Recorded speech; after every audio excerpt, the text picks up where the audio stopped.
pour le générique. Et je salue le monsieur et mesdames les députés Anne, Virginie et Philippe qui ont désormais leur ronde serviette au campus cyber. Et je voudrais vous raconter une anecdote. J'étais à 11h06 ce matin à l'Assemblée nationale dans un hémicycle vide pour me livrer à cet exercice que les parlementaires savourent, qu'on appelle les questions orales sans débat. C'est un parlementaire qui adresse une question pendant 2 minutes à un ministre, qui lui répond pendant 2 minutes. Le reste de l'hémicycle est vide, puisque seul le député est intéressé par la réponse, et le ministre est là pour lui répondre. Et la séance a été d'abord suspendue, puis reportée, parce que Philippe Latombe avait choisi le campus cyber ce matin, plutôt que l'Assemblée nationale. Je salue le président du MEDEF, son président délégué, les représentants et cadres du MEDEF, de Numéum aussi, que j'ai aperçu, mon général. Bonjour à toutes et tous, je suis très heureux d'être avec vous aujourd'hui et je veux remercier le MEDEF d'avoir choisi le campus cyber pour tenir cette REF consacrée au numérique. Je voudrais partager avec vous nos 2 ambitions en matière de cybersécurité pour l'entreprise dans notre pays. La première, c'est évidemment de développer notre écosystème français de la cybersécurité. Et pour ça, nous avons des atouts. D'abord, nous avons de très belles entreprises, des leaders mondiaux reconnus pour leur savoir-faire et leur talent. Je pense à Thales, je pense à Atos, je pense à Orange Cyberdéfense, etc.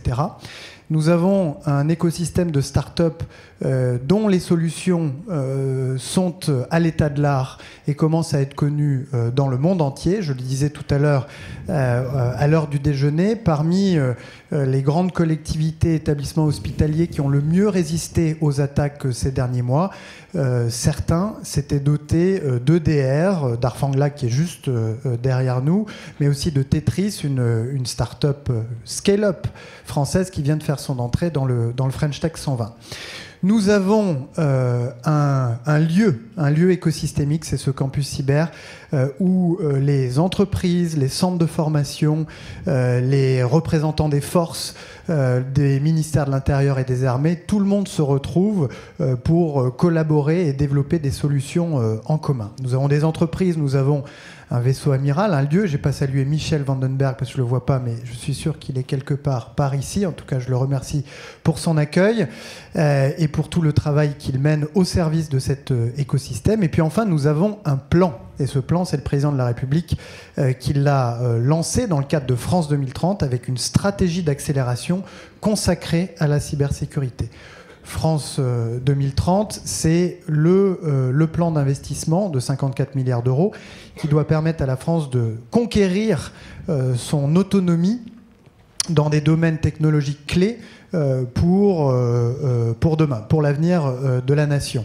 En matière de numérique, l'accent est mis sur les briques d'infrastructures dont nous avons besoin et sur lesquelles repose la société numérique et l'économie numérique. La cybersécurité est l'une de ces briques aux côtés du cloud, du quantique, de l'intelligence artificielle, de la 5G et de la 6G. Et la cybersécurité, pour y revenir, fait l'objet d'une stratégie d'accélération. 700 millions d'euros qui vont à la fois soutenir la recherche universitaire, l'effort de formation, mais aussi des subventions en investissement au travers des appels à projets, appels et manifestations d'intérêt. Et je dois dire que cette stratégie d'accélération est en route, puisque sur les 700 millions d'euros budgétés au départ, ce sont d'ores et déjà 360 millions d'euros qui sont engagés, c'est-à-dire près de la moitié de l'enveloppe, ce qui est plutôt, disons, dans le haut de la fourchette quand on regarde le reste des stratégies d'accélération de France 2030, ce qui est un symptôme, à mon avis, des attentes très fortes de l'écosystème et puis tout simplement de la nécessité impérieuse de pouvoir rapidement voir émerger des champions de la cybersécurité dans notre pays. Voilà ce qu'est notre première ambition, celle de voir se développer notre écosystème et l'émergence de toujours plus de solutions souveraines. Et pour l'instant, ça prend bonne forme. J'espère que les Jeux Olympiques 2024 seront l'occasion de mettre en valeur ces talents et ces savoir-faire français. Les Jeux Olympiques et Paralympiques de 2024 seront aussi, on l'a entendu ce midi, un véritable test sur la résilience de nos entreprises. Puisque lors de la précédente édition, ce sont près de 4 milliards de tentatives d'intrusion qu'on a constatées. Et on s'attend, semble-t-il, dans l'organisation des Jeux Olympiques et Paralympiques, à ce que ce chiffre soit multiplié par 8 à 10. C'est-à-dire que les tentatives d'intrusion se comptent en dizaines de milliards. Alors il y a évidemment les infrastructures critiques qui font l'objet de travaux avancés de la part de l'organisation, mais il y a le reste de notre écosystème entrepreneurial autour des sites qui va être mise à rude épreuve. Et notre deuxième ambition, c'est évidemment de garantir à nos entreprises la cybersécurité du quotidien. Car de la même manière que nos collectivités ont été durement frappées ces derniers mois, nos entreprises sont l'objet de cette massification de la menace et il convient qu'on puisse les protéger. Alors on ne s'est pas réveillé ni ce matin ni hier et nous avons, pour répondre à cette menace qui touche nos entreprises, deux institutions qui, en quelques années, ont établi des protocoles et des actions qui nous permettent très largement d'éviter de se faire déborder, de nous faire déborder par la menace. Je pense évidemment à l'ANSSI, et je salue les représentants de l'ANSSI s'ils sont là. Et puis, je pense évidemment à ACIMA et à cybermalveillance.gouv.fr, et je salue évidemment la présence de Jérôme Notin, son directeur général. Ces deux institutions, pour la dimension civile de notre cyberdéfense, en lien évidemment avec tous les autres services de l'État qui sont mobilisés pour la défense de la nation, ont permis de construire la défense de nos entreprises face à ces attaques. Et je voudrais en particulier aujourd'hui m'attarder sur trois de ces programmes à destination des entreprises.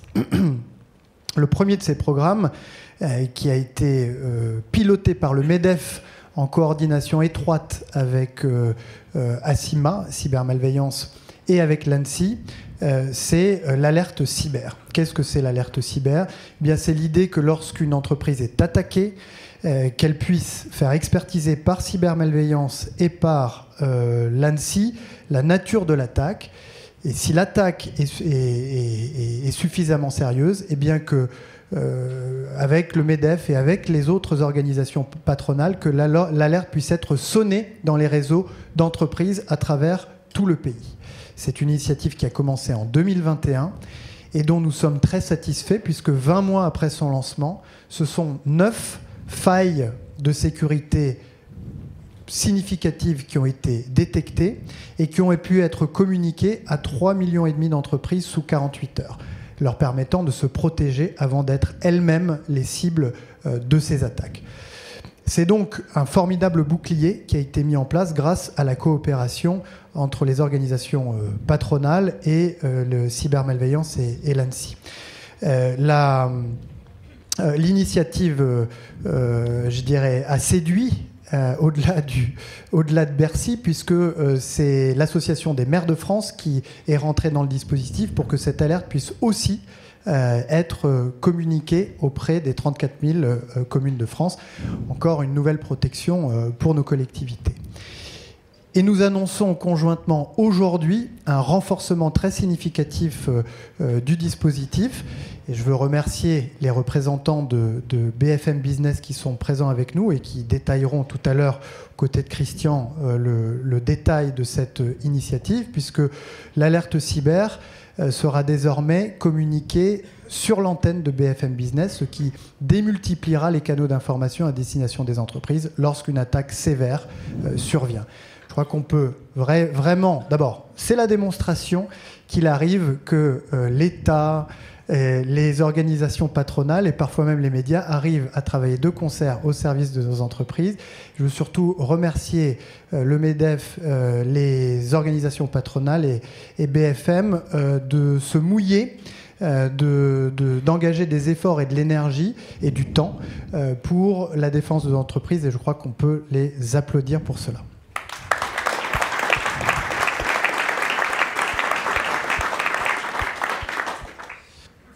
Le deuxième élément que je voulais évoquer, c'est l'action que nous avons entreprise cet automne, non pas pour cybersécuriser l'ensemble des entreprises de France.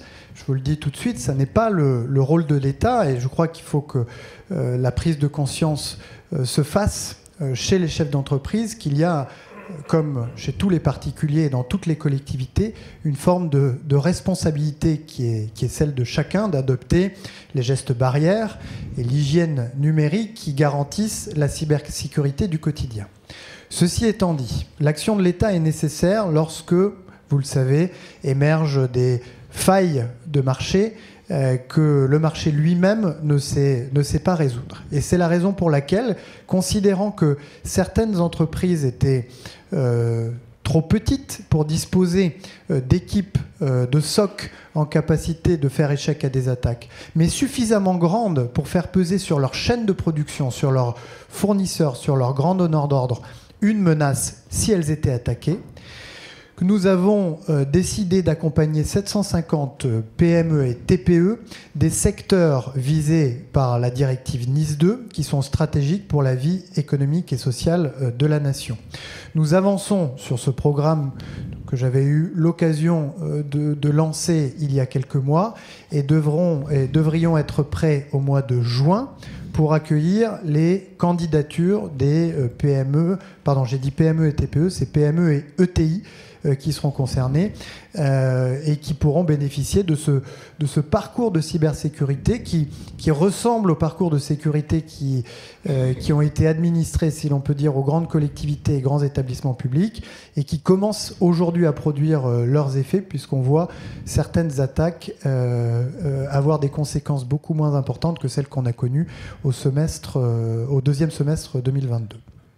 Le troisième élément dont je voulais vous faire part ne touche pas directement à la vie des entreprises et des entrepreneurs de France, mais va constituer une première protection qui est celle des particuliers, des familles de France, qui sont bien souvent le moyen par lequel les assaillants finissent par trouver la clé d'entrée pour infecter les organisations. Nous travaillons avec un grand nombre de personnes ici présentes que je remercie pour leur engagement sur ce sujet, qui conduira, je l'espère, à l'aboutissement de cette promesse présidentielle portée par Emmanuel Macron, qui est celle du filtre anti-arnaque. Pour celles et ceux qui ne connaissent pas encore ce concept-là, ils ont, comme moi, reçu cette semaine, comme toutes les semaines, des SMS les enjoignant de se précipiter sur leur compte Amélie, sur leur compte personnel de formation, pour aller payer à nouveau des impôts ou pour payer sa vignette critère. Ces SMS, comme vous le savez, n'ont pour unique vocation qu'à renvoyer l'internaute vers un site qui va capter ses données personnelles ou bancaires pour constituer des listes qui sont ensuite échangés, vendus, commercialisés dans les tréfonds d'Internet à des fins évidemment malveillantes. C'est un Français sur deux qui a été la cible de telles tentatives d'intrusion l'année dernière. Il nous faut donc une réponse qui soit à la hauteur. Ce filtre anti-arnaque, c'est en réalité ni plus ni moins qu'une page qui s'interposera entre l'internaute et le site malveillant pour avertir, de manière gratuite, facultative, etc., pour avertir l'internaute qu'il est en train de s'aventurer dans des eaux qui sont, ou en tout cas en terrain piégé, sans lui interdire de s'y rendre, mais en l'avertissant des risques auxquels il s'expose.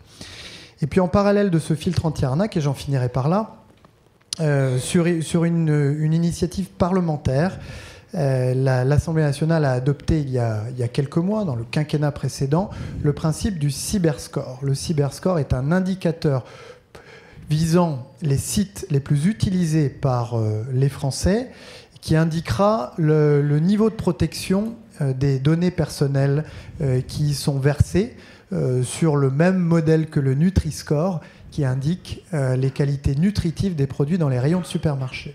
C'est une manière de rassurer l'internaute quand ils naviguent sur un site puis sur un autre. Surtout une manière aussi de créer un cercle vertueux qui amène les entreprises, ou en tout cas les éditeurs de sites internet, à se doter du bon niveau de sécurité. Je cite, je m'éloigne un petit peu de la protection des entreprises, mais je cite néanmoins cette initiative pour vous dire qu'elle avance, puisqu'une consultation est ouverte par la Direction générale des entreprises jusqu'à mi-avril, et j'invite les parties prenantes de l'écosystème à répondre à cette consultation, puisque ce cyberscore est un objet nouveau, intéressant, qu'il faut qu'on réussisse, c'est-à-dire qu'il soit suffisamment bien fait pour que l'information soit claire et pertinente pour le consommateur, pour l'internaute, mais que sa conception ne représente pas pour des entreprises, et en particulier des entreprises françaises, un casse-tête, comme c'est parfois le cas de ce type de réglementation.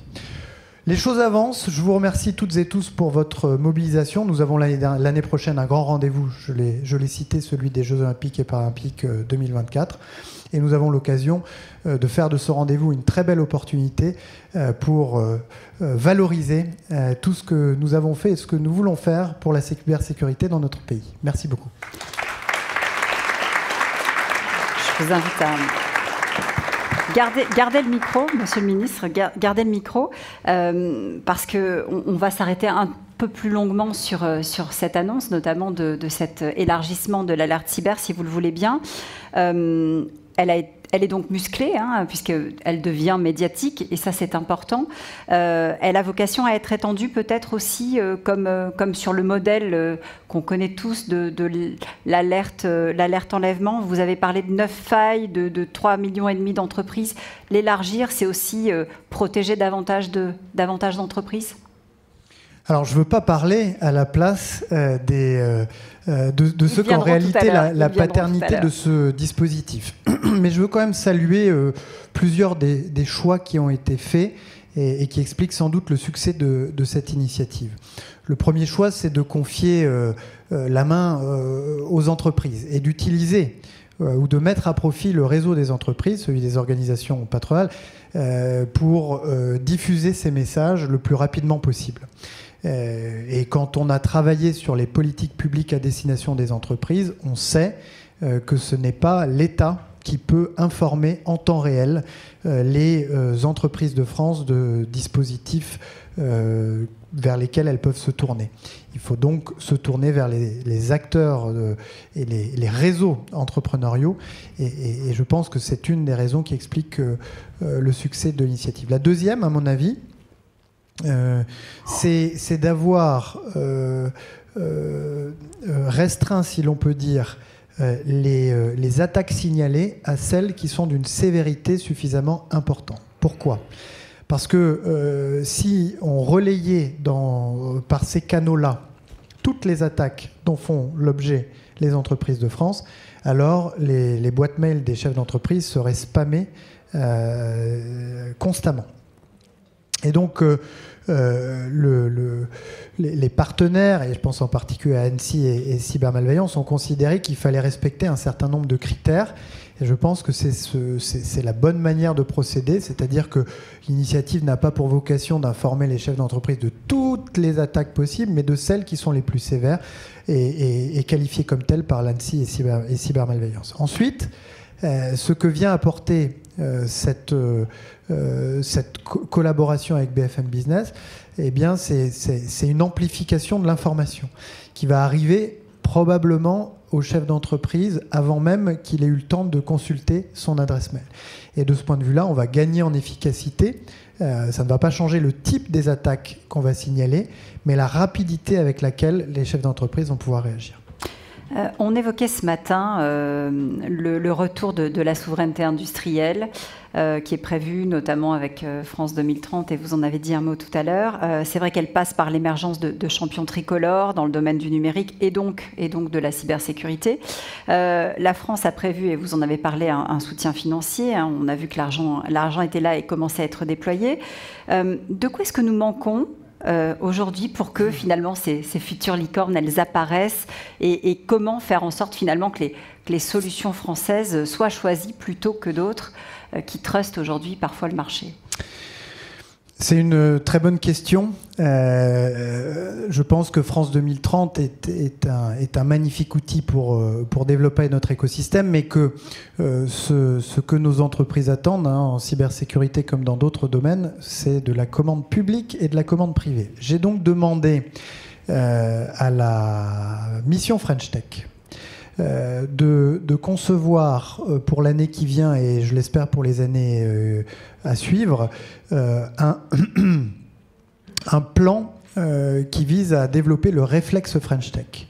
Et que les acheteurs publics, comme les acheteurs privés, qui sont souvent tentés par le confort de se tourner vers une solution standard, à l'état de l'art, qui a fait ses preuves, qu'on ne leur reprochera jamais d'avoir choisi, mais qui est trop souvent américaine, ou en tout cas qui n'est pas issue de l'Union européenne, bien de remplacer ce réflexe-là par un réflexe French Tech. Et pour ça, on va d'ailleurs solliciter prochainement, je lui annonce par avance, le MEDEF et d'autres organisations patronales, je le dis aussi aux deux coprésidents de Numéum, pour que nous puissions avec eux d'abord créer plus de familiarité entre les acheteurs privés et publics d'un côté et les acteurs de la French Tech de l'autre.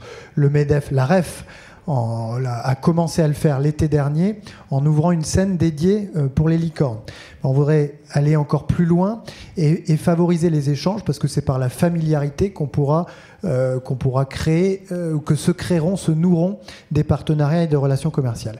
Et puis, je crois qu'il y a quelque chose aussi à valoriser les acheteurs publics qui prennent un peu plus de risques que les autres, de même que les acheteurs privés qui prennent un peu plus de risques que les autres, en sortant de leur zone de confort et en donnant leur chance à des EDR français, à des suites collaboratives françaises ou européennes, plutôt que de se replier vers des solutions plus traditionnelles et qui bien souvent ne sont pas françaises. Autrement dit, on va essayer de solliciter la bonne volonté de tous pour provoquer, sans nécessairement avoir, même si on y réfléchit en parallèle, à changer les codes des marchés publics, et je sais que les parlementaires qui sont là et les députés sont très sensibles à toute proposition qui pourra venir en ce sens, mais sans que ça nécessite un changement de loi, de mobiliser tout le monde autour d'un réflexe French Tech. Je choisis la French Tech. Alors, réflexe French Tech, j'ai bien noté. Vous avez évoqué tout à l'heure, dans votre allocution, vous avez évoqué Nice 2. Je voudrais qu'on s'y arrête un instant. Ça fait partie des obligations, du niveau d'obligation qui va être rehaussé du côté des entreprises, avec la transposition, effectivement, et l'élargissement de Nice 1 en Nice 2. Est-ce que ces obligations réglementaires, comme ça a été le cas pour la RGPD, sont de nature à entraîner justement un mouvement plus massif chez les entrepreneurs d'adhésion? Est-ce que vous le pensez? Est-ce que vous le souhaitez? De fait, puisque avec Nice 2, on va passer de je crois, plusieurs centaines, à peu près 500 entreprises qui sont directement soumises à ces obligations, à quelque chose entre 8 000 et 15 000. Donc évidemment que ça va avoir un effet très concret dans le quotidien des entreprises concernées.